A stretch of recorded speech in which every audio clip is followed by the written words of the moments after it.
Bonjour cher Thai, cher Sangha. On aurait pu vérifier ça tout à l'heure. Est-ce que les traductions sont opérationnelles en anglais et en vietnamien? Ça a l'air d'aller? Bon. Nous sommes dimanche 22 octobre 2017. Nous sommes au hameau du Haut, village des Pruniers, au temple Nuage du Dharma. Et ce matin, nous avons un enseignement en français.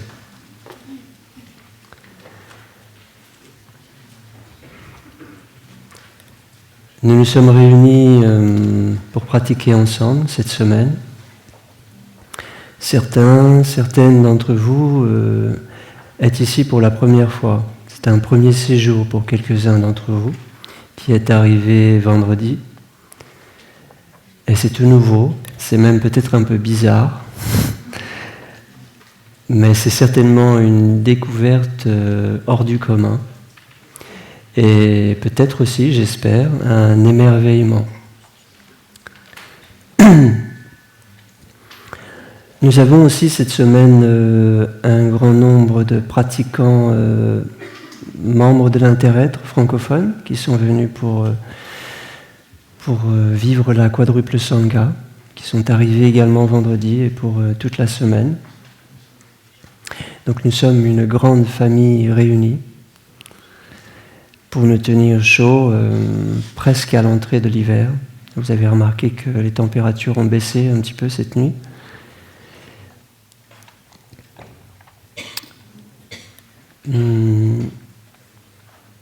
En étant assis ici, en fait, c'est la première fois que je donne un enseignement dans cette salle, au hameau du Haut. Je ne peux m'empêcher de penser à Thai, notre maître, qui a donné je ne sais combien d'enseignements déjà dans sa vie, et en l'occurrence ici, au hameau du Haut. Je me souviens, il y a un certain nombre d'années de cela maintenant, la première fois où j'ai vu Thai. Et c'était dans cette salle. C'était en l'an 2000. J'étais arrivé au village des Pruniers, comme certains d'entre vous êtes ici pour un premier séjour, une découverte, par curiosité, mais en fait à la recherche, bien sûr, de quelque chose, d'une confirmation peut-être, de ce que vous recherchez. Et nous étions rassemblés comme aujourd'hui, tous dans cette salle, qui était en fait à l'époque un peu plus petite. Je me demande si elle ne s'arrêtait pas ici ou le poteau d'après. Et la salle était pleine. C'était peut-être une retraite qui avait cours. Et j'ai été tout de suite très impressionné par la démarche très tranquille de Thai qui arrivait par cette porte latérale. Tout à fait détendu, alors que la salle était pleine de monde, et qui s'avançait vers l'estrade à pas de chat, à pas feutré, tout tranquille. Et je dis, waouh, comment peut-on être aussi naturel, simple, quand il y a autant de monde? Et je crois que c'est le premier enseignement que j'ai reçu de Thai. C'est cette détente simple et naturel. Cette simplicité d'être et ce naturel, cette authenticité de sa personne. Et ça a été le premier message éloquent, le premier enseignement reçu de Thay pour moi, je crois. Et de fait, ça a été du coup un enseignement à poursuivre pour moi-même et à essayer d'incarner, quel que soit le temps que ça prenne. Aujourd'hui, je sens que je me débrouille pas trop mal. Je me surprends moi-même en fait à être détendu comme ça n'aurait pas été possible il y a un certain temps. Donc c'est la confirmation pour moi que la pratique et l'enseignement, bien sûr, œuvrent, portent ses fruits. Que la pratique et l'enseignement nous transforment et nous guérit et nous grandit, bien sûr. Et cette pratique, ou plutôt cet enseignement, je l'ai surtout reçu de Thay, c'est-à-dire ça a été un enseignement incarné. C'est ça qui a touché mon être. Au-delà d'un enseignement parlé qui a aussi son utilité, il a incarné quelque chose de l'ordre d'une grande détente, d'un grand naturel, d'une grande simplicité. Autrement dit, d'une qualité de non-peur, de non-anxiété. Je ne dis pas que Thay n'a jamais de peur ou d'anxiété. Je ne dis pas que le Bouddha n'a jamais eu de peur ou d'anxiété, même après son éveil. Mais il y a cette qualité d'être, cette qualité de pratique, cette compréhension, ce chemin pratiqué, qui rend possible de maîtriser et de comprendre ces émotions, notamment la peur et l'anxiété, ou toute autre émotion. Et c'est aussi pour ça que nous sommes réunis aujourd'hui, d'une certaine manière. C'est pour trouver la liberté en nous, par rapport à nos peurs, à nos colères, à tout ce qui nous perturbe profondément dans la vie de tous les jours, dans notre existence.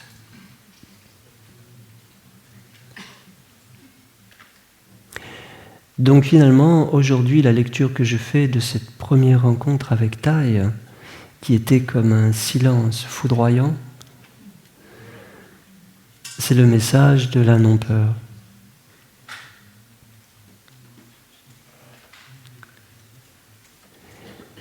Mais pour bien avancer sur ce chemin, nous avons besoin aussi de soutien les uns des autres. Et c'est surtout là-dessus que je vais m'arrêter aujourd'hui, sur cette nécessité de la fraternité, sur cette dimension de la Sangha qui, pour nous, je pense, en tout cas c'est ma compréhension, dans la tradition du village des pruniers, la Sangha est une famille spirituelle. Donc, nous sommes des frères et des sœurs sur le chemin. Une famille spirituelle des frères et des sœurs qui s'accompagnent sur le chemin, c'est-à-dire qui se soutiennent les uns les autres. Ensemble, nous partageons la joie. Ensemble, nous partageons nos difficultés aussi. Ensemble, nous faisons émerger des difficultés. Ensemble, nous trouvons des résolutions aux difficultés. Plusieurs d'entre nous ici sommes déjà un petit peu familiers avec les premières notions de base du bouddhisme, par exemple les 4 nobles vérités, qui nous sont proposées de façon classique ainsi. La reconnaissance de la souffrance comme étant la première noble vérité, les causes, les origines de la souffrance comme étant la deuxième noble vérité,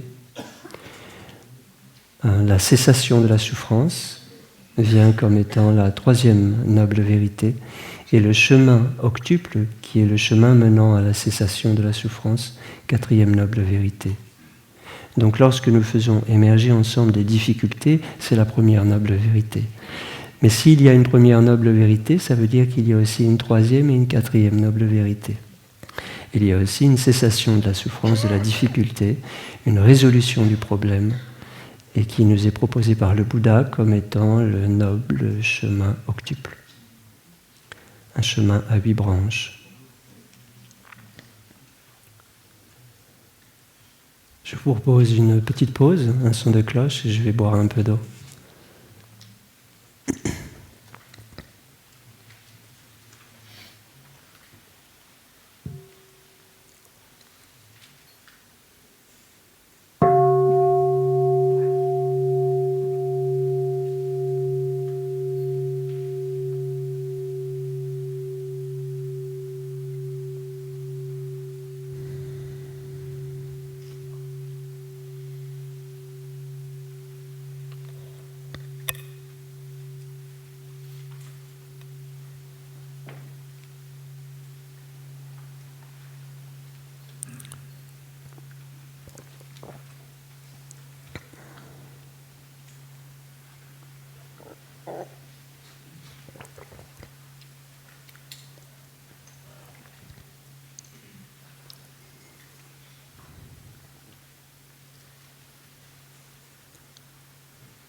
Ça va?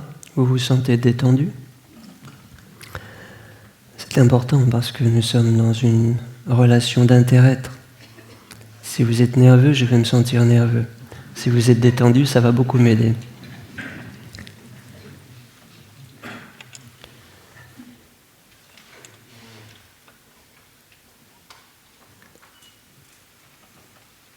Kalyana Mitra signifie l'ami spirituel. En étant des frères et sœurs sur le chemin, en étant des compagnons de pratique, nous amenons à toucher la dimension d'amis spirituels. On pourrait considérer que par nature, l'amitié est spirituelle, bien sûr. Mais il y a quand même une nuance à porter ici. Au village des Pruniers, tout en étant une famille spirituelle, nous ne sommes pas là pour nous faire des copains. Il y a une nuance à porter entre être ami et être copain. Et cette nuance, c'est à nous de l'établir dans la relation.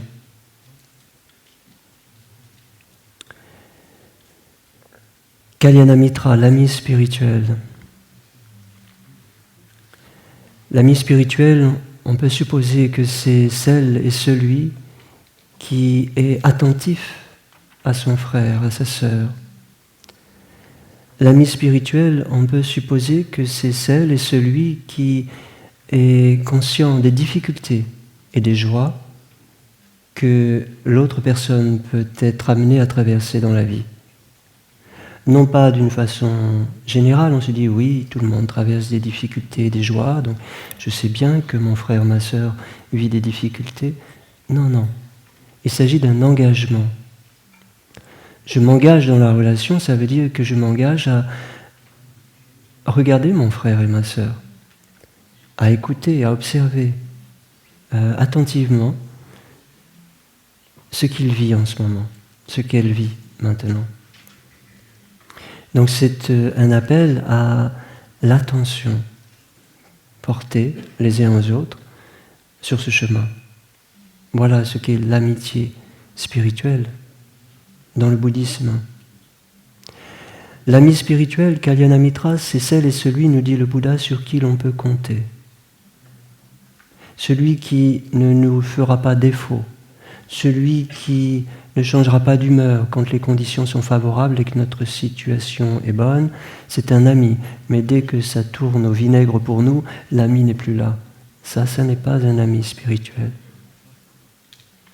Donc dans l'amitié, ici, on peut entendre une notion de stabilité, de fidélité, de constance, voire d'endurance, pour traverser les difficultés avec l'autre.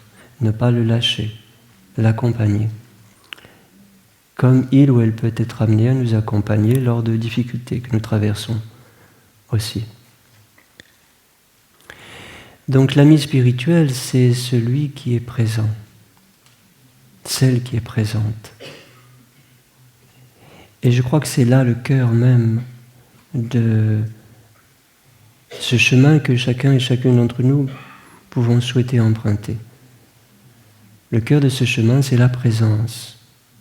Et la façon que Thay a pour lui de traduire la présence, c'est la pleine conscience. La pleine conscience est le cœur de notre engagement sur ce chemin au quotidien.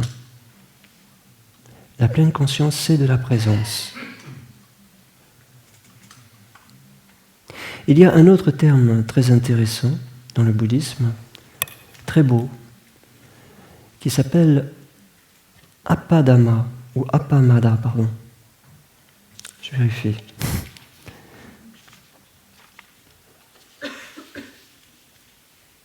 Appamada. Appamada qui signifie prendre soin, s'occuper,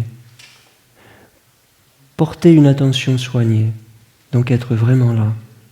Être vraiment là, mais avec une pleine attention, affective, éventuellement.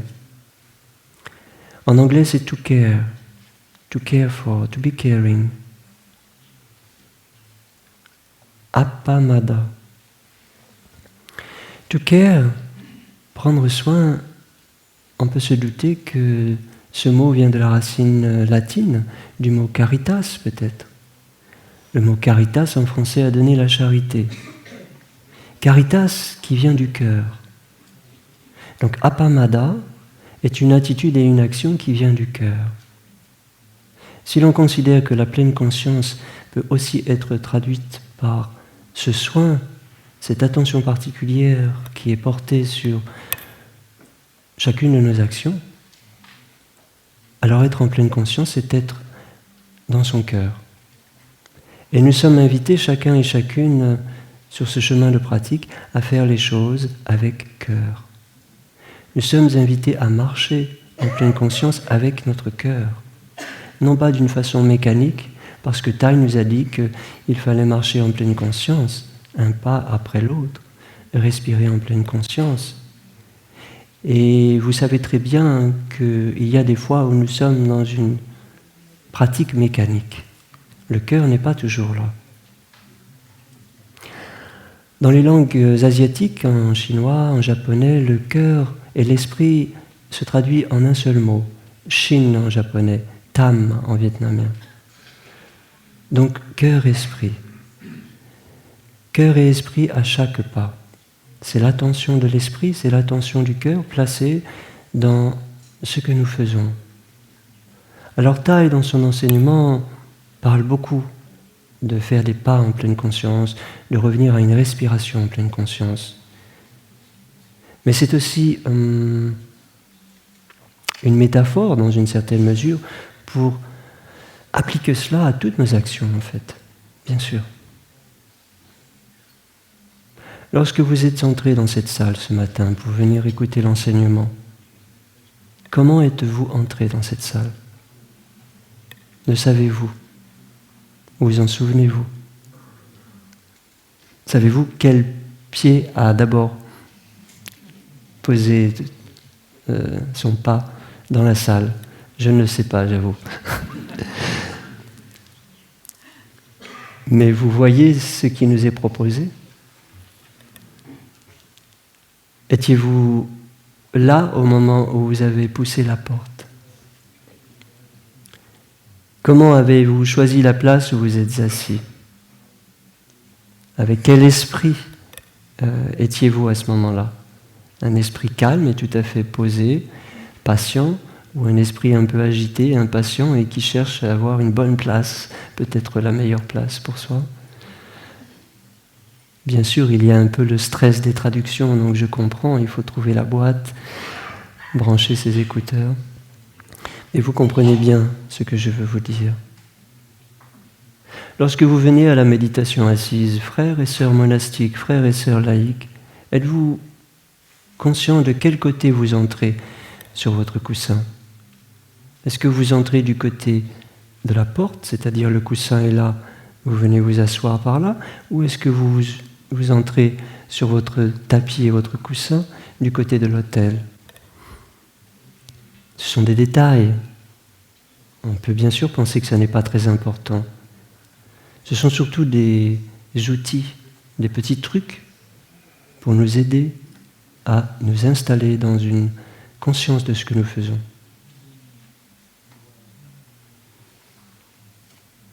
Lorsque nous avons pratiqué la méditation assise le soir, et que suite à cela, nous allons pratiquer la marche lente.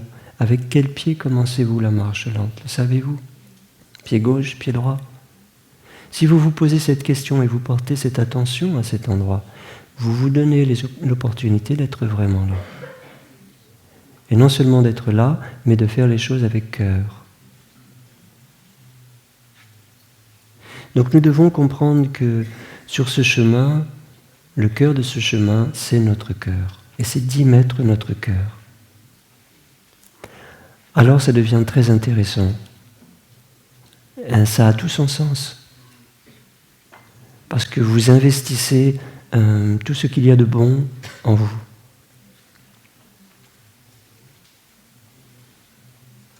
Vous devenez un ami spirituel pour vous-même, en même temps que pour le monde.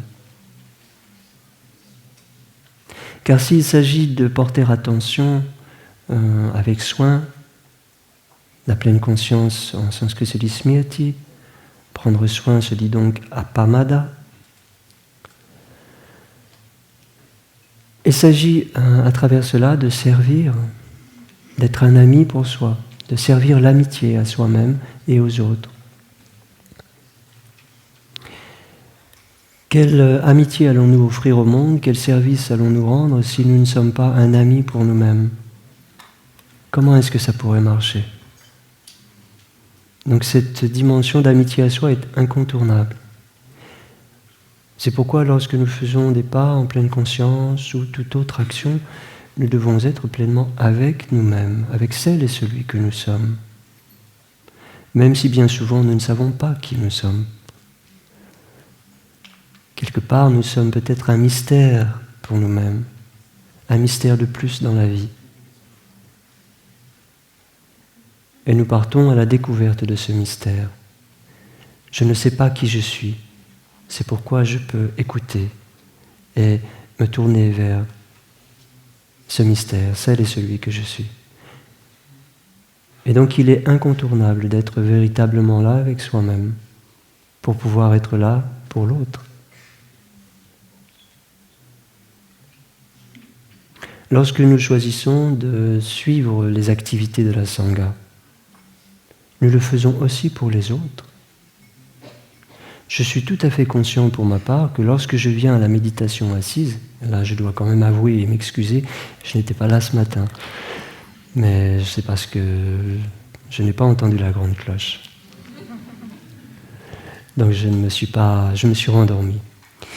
Mais lorsque nous choisissons, et c'est mon cas, je faisais cette réflexion ces derniers jours, lorsque je choisis de venir à la méditation assise, je suis tout à fait conscient que je le fais autant pour la Sangha que pour moi.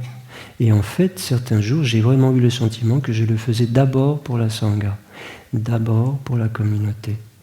Et j'ai senti qu'en faisant cela ainsi, je recevais de cette assiduité à l'assise. Parce que si je le fais juste pour moi, j'y vais quand je veux, puisque c'est pour moi. Mais s'il y a une autre raison qui me dépasse, qui est plus grande que ma simple personne, alors là, c'est autre chose.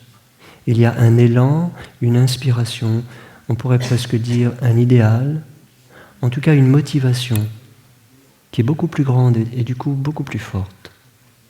Je fais cela aussi pour les autres, pour la Sangha, pour mon frère, ma sœur, mes frères, mes sœurs, pour le monde. Ça n'est plus juste pour moi. Je l'ai expérimenté, quand je fais les choses que pour moi, j'y vais quand je veux. Je me suis retiré un temps de la communauté, j'étais seul. Mon assiduité à l'assise n'était pas aussi excellente que ces jours-ci dans la communauté.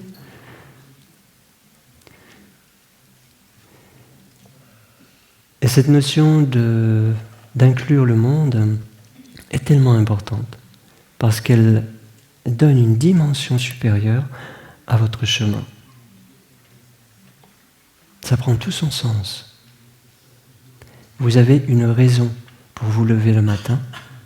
Vous avez une bonne raison pour aller vous asseoir avec la Sangha. Vous avez une bonne raison d'être là aux activités avec la Sangha. Sans prétention à être parfait, on n'est pas des super-héros de la pratique. On a nos faiblesses, nos fragilités, nos hésitations, nos doutes, nos paresses et nos difficultés, quelles qu'elles soient. Donc nous ne sommes pas parfaits et il ne s'agit pas d'être parfait. Il s'agit de fortifier ce cœur à servir aussi les autres, à être un ami, une amie pour les autres. Il s'agit de cultiver et développer cette aspiration en nous qui consiste à donner un sens beaucoup plus grand à notre engagement dans cette vie, beaucoup plus grand que juste moi. Qu'est-ce que c'est beau! Si vous faites du sport, que vous allez faire du jogging, vous n'êtes pas obligé de faire du jogging juste pour vous. Il y a une époque où j'allais courir et je me reliais aux Amérindiens, je ne sais pas pourquoi, ou un petit peu. C'est parce que, en courant ainsi, je me sentais très relié à la terre. Et la terre me ramenait aux Amérindiens qui étaient très reliés à la terre et très respectueux du monde naturel. Et j'avais l'impression aussi, ou je me donnais en tout cas cette impression de courir pour le monde. Et j'avais cette phrase amérindienne qui me revenait de temps en temps, que j'ai oublié le mot, la phrase dans la langue native, mais qui dit ceci, « Aie pitié de moi, grand esprit, aie pitié de moi pour que mon peuple vive. Aie pitié de moi pour que mon peuple vive. » Donc c'est vraiment cette notion de être relié aussi à une entité beaucoup plus grande que soi, un peuple. Aujourd'hui, dans notre tradition, on va traduire ça par une sangha. Grand esprit, aie pitié de moi pour que ma sangha vive. Et tu peux bien avoir pitié de moi parce que je ne suis pas toujours au top de ma forme.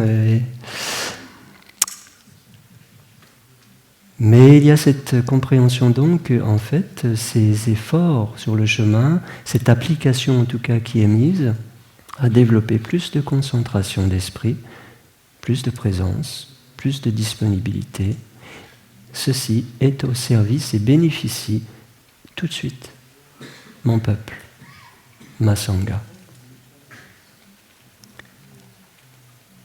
Donc l'énergie collective se retrouve dans l'énergie particulière de chacun et chacune d'entre nous.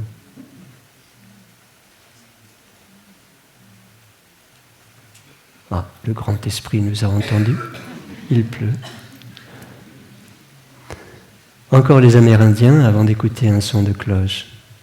Pour illustrer ce que je viens de dire, ils nous disent ceci. Lorsqu'un seul homme fait un pas en arrière, c'est toute l'humanité et la création qui recule. Lorsqu'une seule femme fait un pas en avant, c'est toute l'humanité et la création qui avance. Donc, je crois qu'ils étaient un peu bouddhistes aussi, non ?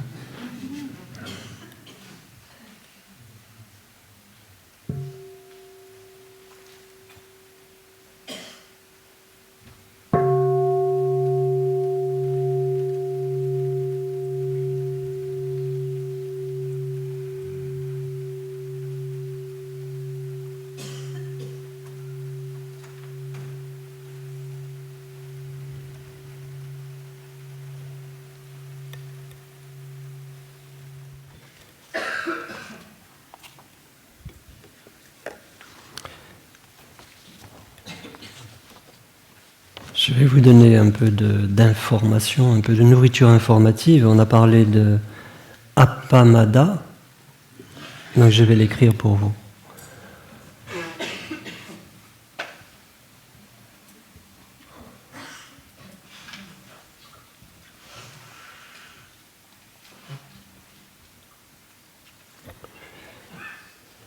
J'ai tendance à confondre Appamada et Appadama, donc ouais, c'est bien ça, Appamada.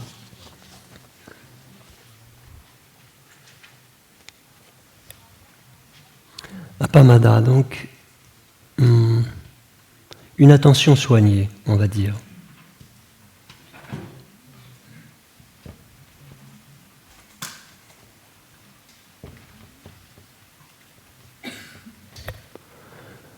Smriti.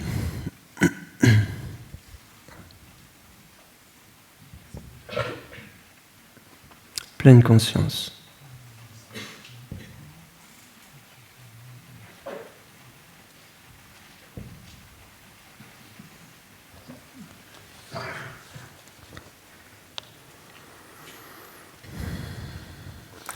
Kalyanamitra.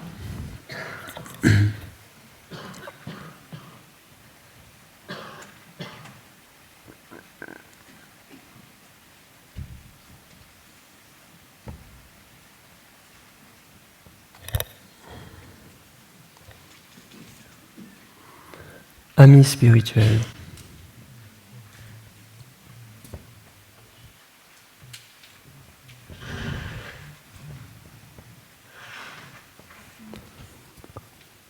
Dans Kalyana Mitra, nous avons le mot Mitra. Le mot Mitra signifie la bonté, l'amour, la gentillesse aussi. Mitra vient de Mitra. Je pense surtout à la première qualité décrite dans le bouddhisme, Maitri. Maitri vient de Mitra, l'ami.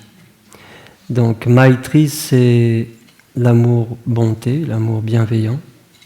Ensuite, nous avons Karuna, la compassion. Puis nous avons Mudita, la joie enthousiaste, la joie altruiste, l'enthousiasme partagé. Puis nous avons Upeksha, l'équanimité, non discriminant. Donc la capacité à embrasser le plus grand nombre de situations possibles, sans prendre parti, sans être affecté par les émotions d'attachement ou d'aversion.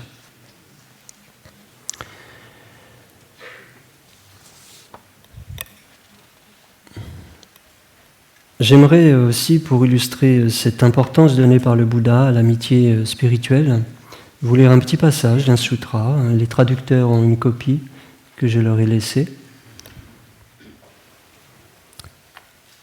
Je ne vais pas lire le sutra en entier, juste la première partie qui illustre ce que l'on vient d'aborder. Le sutra Upada, Sutra Upada. Un échange entre Ananda et le Bouddha, Ananda étant l'attendant principal du Bouddha. Ainsi l'ai-je entendu. Une fois, le Bhagavad résidait à Nagaraka, la ville de marché des Shakyans, dans le pays des Shakyans. À cette époque, le vénérable Ananda s'approcha du Bhagavad. Lui ayant rendu obéissance et ayant pris place à son côté, le vénérable Ananda s'adressa ainsi au Bhagavad. « Vénérable monsieur, l'amitié avec les bons et les vertueux, l'association avec les bons et les vertueux, et l'amitié envers les bons compagnons sont le demi-accomplissement de la noble vie de pureté. Ne parle pas ainsi, Ananda. Ne parle pas ainsi, Ananda. L'amitié avec les bons et les vertueux, l'association avec les bons et les vertueux, et l'amitié envers de bons compagnons sont le plein accomplissement de la noble vie de pureté. On peut s'attendre, ô Ananda, que le bhikshu qui a de l'amitié pour les bons et les vertueux, qui s'associe avec les bons et les vertueux, et qui montre de l'amitié pour de bons compagnons, développera le noble octuple sentier et pratiquera souvent ce noble octuple sentier. Magnifique, tout est dit. Et nous avons dit tout à l'heure que ce noble octuple sentier, c'est la sortie du tunnel en quelque sorte, c'est le chemin qui mène à la cessation de la difficulté, de la souffrance. Alors, ce noble octuple sentier, sans entrer dans les détails, nous allons quand même aborder les premiers aspects qui vont nous donner une indication de comment pratiquer souvent ce noble octuple sentier pour effectivement être digne de l'amitié spirituelle que l'on nous offre et comment, à notre tour, offrir une qualité d'amitié. Le noble octuple sentier, donc un sentier à 8 branches, aborde la vue juste, une compréhension juste, une vue juste sur la réalité. Et cette vue juste, plus particulièrement, elle concerne en fait la capacité à contempler les 4 nobles vérités. Donc la première des compréhensions, telle qu'elle est proposée classiquement, c'est de reconnaître la difficulté qui est là. C'est de ne pas fermer les yeux dessus, et c'est de ne pas la prendre pour ce qu'elle n'est pas. C'est de bien regarder, de bien entrer en contact avec la difficulté, avec la souffrance. Ce peut être une simple émotion en soi, c'est déjà de la difficulté, de la souffrance. Ça peut être une construction mentale, une contrariété, une pensée, quelqu'un m'a regardé d'une façon et j'attendais un autre regard. Puis je commence à bâtir une petite histoire, c'est déjà de la souffrance. Donc cette vue juste, cette compréhension juste vous invite à nous pencher sur ces 4 nobles vérités, la souffrance, la reconnaissance de l'origine de la souffrance, ses causes. Donc là, les causes, en l'occurrence, lorsque j'ai perçu un regard qui m'a contrarié, pourquoi elle m'a regardé comme ça, les causes, ce sont quoi? Ça peut être ma perception. Et j'écoute un peu plus profondément, je creuse les causes, mais ça peut être que j'attendais autre chose, etc. J'attendais autre chose, oui, mais j'attendais quoi? Ah, j'ai besoin qu'elle me regarde avec sympathie, j'ai besoin d'être reconnu, d'être vu, d'être aimé, etc. Finalement, les causes ne sont pas si difficiles à identifier. Elles ont un caractère universel, mais elles se particularisent en situation pour chacun d'entre nous. Troisième noble vérité, on en a parlé, donc la capacité à reconnaître lorsque la difficulté a disparu ou est en train de se résoudre. Et ceci est possible si j'emprunte effectivement ce noble octuple sentier qui commence par la compréhension juste. Alors ce qui nous intéresse plus particulièrement, c'est de dire, mais alors, compréhension juste, et à cela suit l'intention, la pensée juste. Donc, qu'est-ce qui, en m'avançant dans une direction particulière, va me permettre de transformer mes souffrances? Alors, dans les pensées, les intentions justes, on nous propose trois aspects de pensée, 3 types de pensée. Ne pas convoiter le bien d'autrui. Donc, si on offre une version plutôt positive à cela, c'est faire naître des pensées généreuses, des pensées de partage. Deuxième type d'intention est de pensée juste, puisque ce noble octuple sentier est dit être un sentier juste, complet. S'abstenir de pensées de colère, de haine, de mépris. Donc nous allons chercher une version positive à cela, faire naître des pensées aimantes, faire naître des pensées tolérantes, patientes, accueillantes, bienveillantes. Troisième type de pensée, d'intention, s'abstenir de pensées malveillantes et violentes envers les autres ou envers soi-même. Donc une version positive à cela, faire naître des pensées protectrices, solidaires, fraternelles, aidantes, où on ne se laisse pas être indifférent à la situation de quelqu'un. Donc c'est une invitation à l'observation de nos pensées et de la qualité de nos pensées.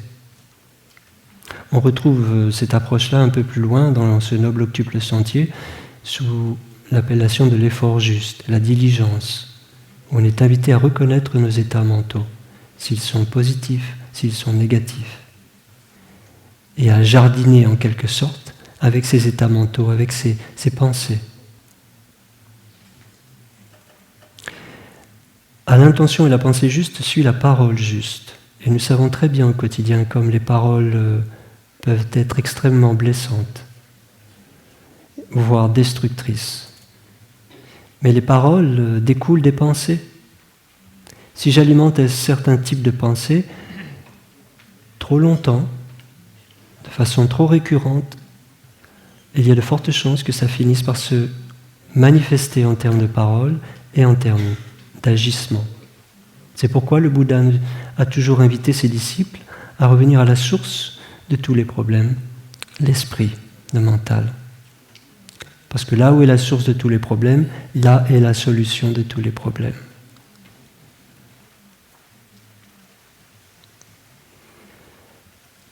Paroles justes.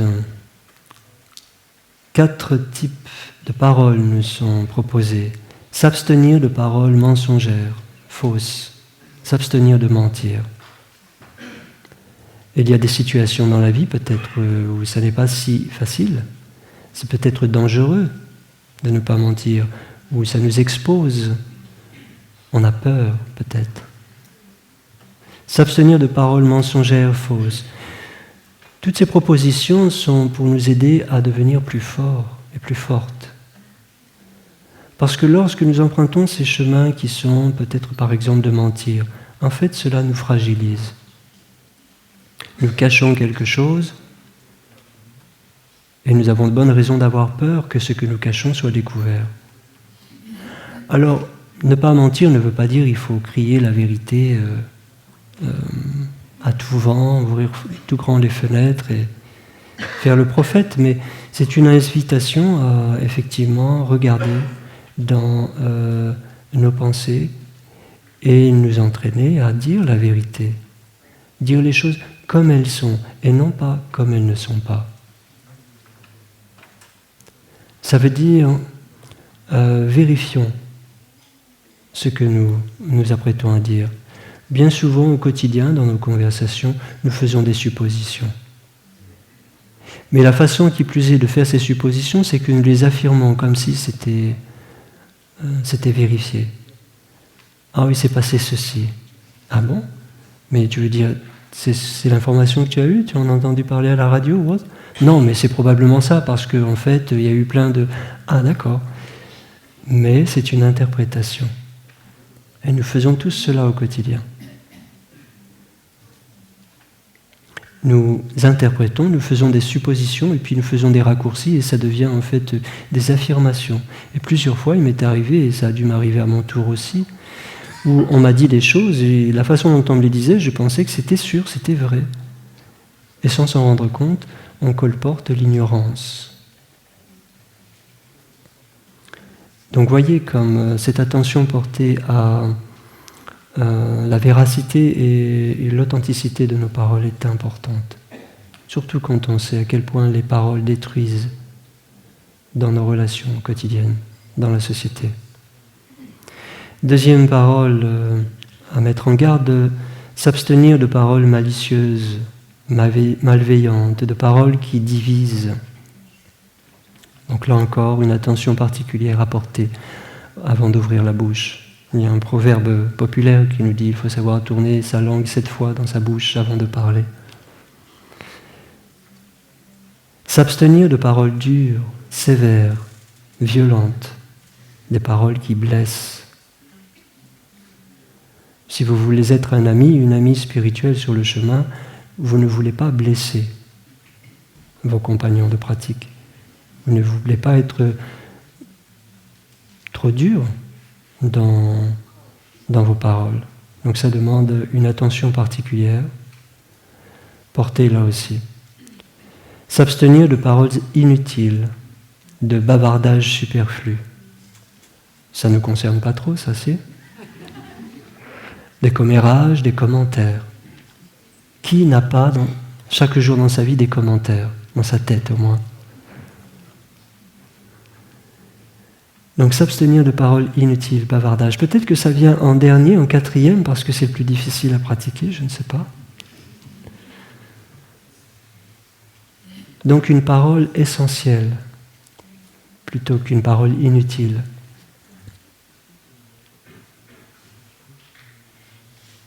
Et ça n'est pas facile à pratiquer. Des fois, vous êtes dans un échange, une conversation avec quelqu'un, mais vous ne savez plus quoi dire, et en même temps, vous ne savez pas rester en silence, parce que c'est bizarre ou c'est inconfortable. Peut-être que vous commencez à penser, mais qu'est-ce qu'il va penser? Alors on parle, on alimente l'espace relationnel. Et si on reste trop longtemps comme ça, à échanger, on va aller vers plus de commentaires, de commérages, et puis ça va aller vers de la négativité, et puis on va commencer à parler bien sûr des autres, et puis ceci, et puis cela. Donc il faut savoir mesurer ces relations, mesurer notamment la durée de ces relations, de ces conversations. Si nous n'avons plus rien à nous dire, nous n'avons plus rien à nous dire. Et on peut dire, bon, maintenant c'est le moment pour moi d'y aller, avec un sourire. Il n'y a aucune malveillance par rapport à l'autre. Si l'autre vous fatigue, vous vous abstenez de le dire. Mais ça n'est pas forcément cela non plus. Donc, quelque chose qui est aussi difficile, je pense, pour nous à pratiquer, mais qui est aussi également nécessaire, c'est de savoir ne pas se perdre dans les interactions et dans les conversations. Nous ne sommes pas ici pour nous faire des copains. Nous sommes ici pour être des amis spirituels sur le chemin, des compagnons sur le chemin de pratique. Et pour y arriver, chacun et chacune d'entre nous est invité à revenir à lui-même, à elle-même. Or, si je me perds tout le temps dans des interactions, des conversations, je suis très peu avec moi-même. Donc, inscrivons dans notre vie au quotidien une dimension de silence, de recueillement, de présence à nous-mêmes, qui n'est pas une fermeture du tout. Vous êtes en fait tout à fait ouvert à votre environnement, mais vous savez aussi apprendre à mesurer vos interactions et vous préserver par là, pour dédier plus de temps et d'espace à cette relation à vous-même. Et l'autre en a besoin, plus que de vos bavardages inutiles. Il a besoin de votre stabilité, même s'il ne le sait pas. Il a besoin, nous avons besoin les uns des autres d'une qualité de présence. Et c'est pourquoi la pleine conscience est si importante. Elle œuvre à cette qualité de présence.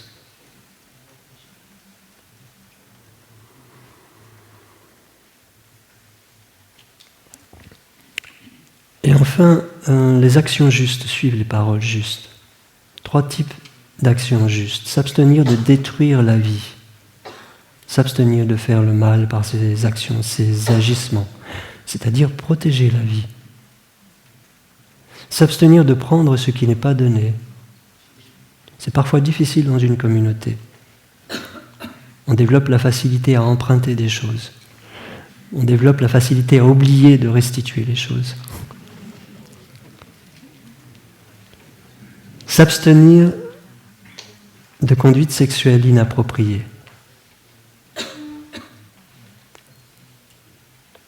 Ce qui est un chemin et un entraînement pour chacun d'entre nous.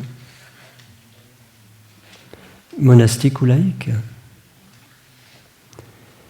Et donc, ces premiers jalons du noble octuple sentier, nous les retrouvons bien sûr dans les 5 entraînements à la pleine conscience, sans parler des 14 entraînements à la pleine conscience de l'ordre de l'interêtre, qui sont les entraînements que Thay a mis en forme avec l'aide de la Sangha et que nous pouvons facilement trouver ici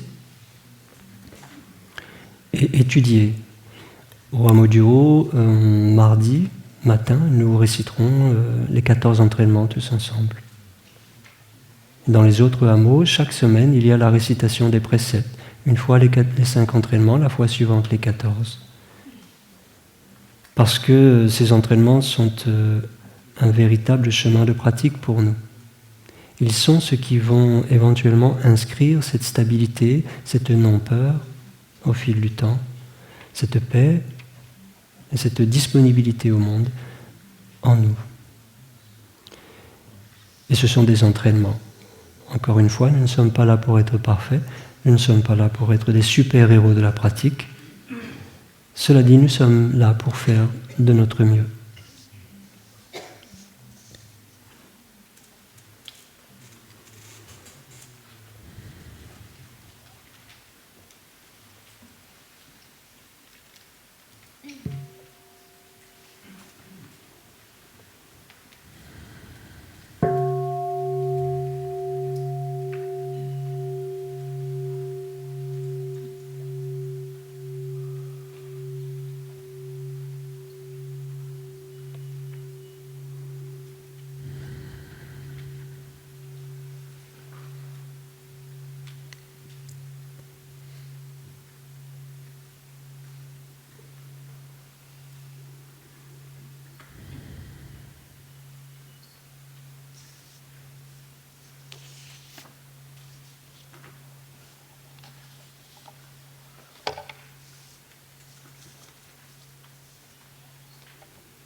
Revenons à Appamada.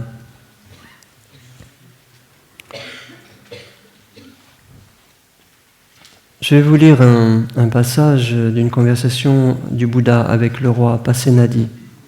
Je vais la lire en anglais et ensuite je lirai en français. C'est un très court extrait.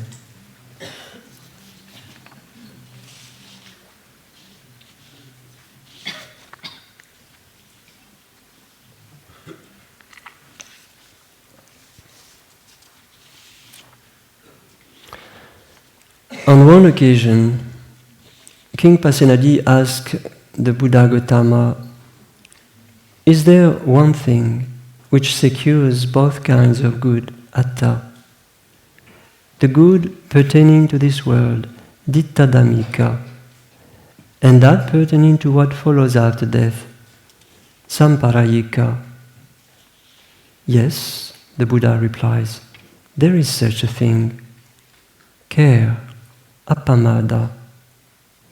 Just as the footprint of an elephant," he explains, "so care is the one thing which secures both kinds of good."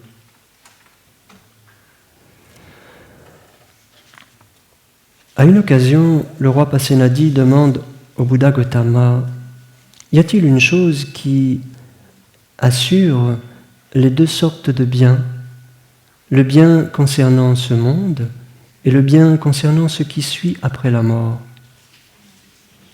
Oui, répond le Bouddha, il existe une telle chose, l'attention soignée, appamada. Juste comme les empreintes d'un éléphant, il explique, ainsi l'attention soignée est cette chose qui assure ces deux sortes de biens, le bien concernant ce monde et le bien concernant ce qui suit après la mort. Il est intéressant que le Bouddha prenne cet exemple de l'éléphant et des empreintes de l'éléphant. On peut tous avoir à l'esprit à présent l'image d'un éléphant qui marche.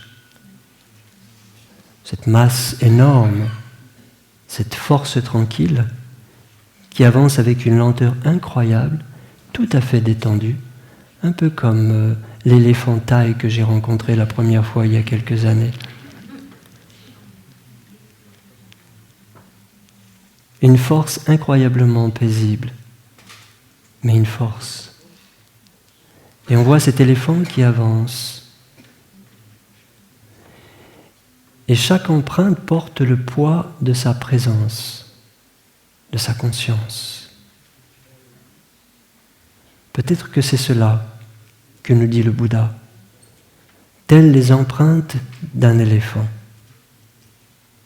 Une présence si forte qu'elle assure le bien dans ce monde avec un pas, qu'elle assure le bien pour ce qui suit après la mort avec un autre pas, par exemple. Comme s'il voulait nous dire que finalement, c'est par une présence attentive entretenue que ce qui suit peut être assuré, sécurisé. Par les pas que je fais aujourd'hui, j'assure la suite quant à la continuation de mon chemin.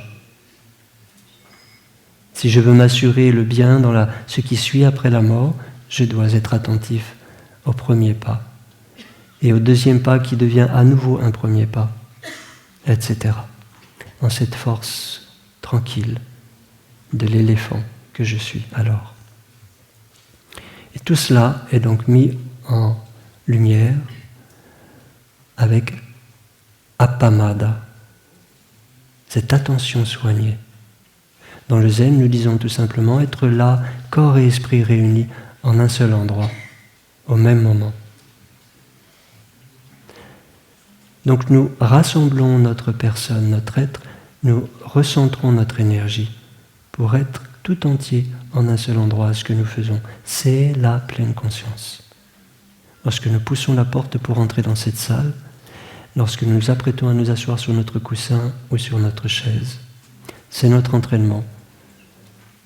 Sans nous épuiser là-dedans, ne cherchons pas à être parfaits ni des robots, surtout pas des robots, puisqu'il s'agit d'appamada, de ce qui vient du cœur.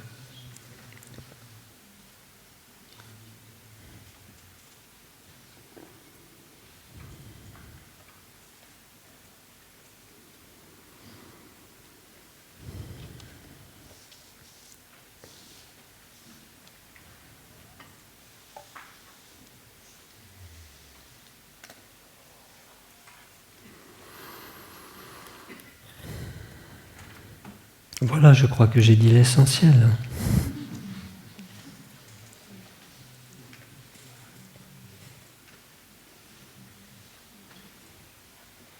Bonne journée à nous. Merci pour votre écoute.